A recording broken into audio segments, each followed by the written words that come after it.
श्री गोपाळ कृष्ण भगवान की जय। लीळा नंबर 351चा उर्वरित भाग। सर्वज्ञांच्या दर्शनाला निघाले। तिने ते नारळ मुद्दाम गादी खाली ठेवले। अर्ध्या रस्त्यावर गेल्यानंतर सांगितले, मी नारळ विसरली। मग ते नारळ आणण्यासाठी गेले आणि ती लगबगीने सर्वज्ञांच्या दर्शनाला आली।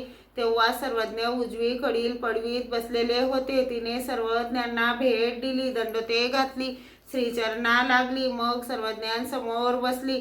तेवढ्यात ते नारळ घेऊन आले। पान, सुपारी, नारळ सर्व वस्तू सर्वज्ञांना भेट दिल्या, दंडोते घातली, श्रीचरणा लागले आणि सर्वज्ञांजवळ बसले। सर्वज्ञांपुढे सांगू लागले, जीजी पुष्कळ औषधी दिली आणि पुष्कळ धावपळही केली, परंतु कशानेही हिचा सूड थांबेना। मग हिने सांगितले, मला सर्वज्ञांच्या दर्शनाला न्या, तेव्हाच माझी पोटदुखी जाईल। मग सर्वज्ञ ऐकतच होते। नंतर ते दंडोत करून निघाले। ते थोडे पुढे गेले आणि ती परत सर्वज्ञांजवळ आली। श्रीमुखातील उच्छिष्ट पानासाठी ओजडी पुढे केली। तिला सर्वज्ञांनी उच्छिष्ट पान दिले आणि तिने आपल्या तोंडात घातले आणि सर्वज्ञांनी तिला वर दिला। सर्वज्ञ म्हणाले, हा आजार तुम्हाला कधीही बाधणार नाही।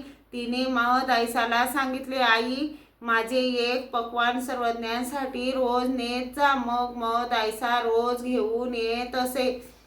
सर्वज्ञ श्री चक्रधर स्वामी खूप दयाळू, मयाळू, कर्माळू, कृपाळू आहेत। तुम्ही सर्वज्ञ श्री चक्रधर स्वामींची सेवा करा। सर्वज्ञ श्री चक्रधर स्वामींचे नाम जपा।